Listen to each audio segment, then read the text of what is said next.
बालेश्वर जिला सिमुलिया ब्लॉक अबजुणा पंचायत रे विभिन्न प्रकल्प पर शुभ शिलान्यास हो जाइछि। पूर्वतन मंत्री तथा सिमुलिया विधायक श्रीजुक्त ज्योति प्रकाश पाणिग्राही कर कमल शुभ भित्ति प्रस्तर स्थापन कर जाइछि।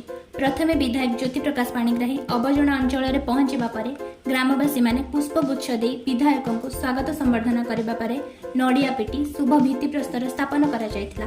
आमर प्रिय मुख्यमंत्री श्रीजुक्त नवीन पट्टनायक सिमुलिया ब्लॉक अबजुणा पंचायत रे विकास धारा को आगे नेबा पई आम ओडिशा नवीन ओडिशा योजना माध्यम अबजुणा पंचायत रे 50 लाख टंकार 12 गोटी प्रकल्पर शुभ भूमि पूजन हो जाइछि। एथरे विधायक श्रीजुक्त पाणिग्राही समेत अबजुणा पंचायत समिति सभ्य हेमलता बारिक, समिति सभ्य प्रतिनिधि भगवान बारिक, बिजु जनता दलर महिला सभापति प्रमिला बल, सरपंच लक्ष्मीधर बल एवं अबजुणा पंचायत रे ग्रामवासी दलीय कर्मी और युवक माने उपस्थित रहिथिले।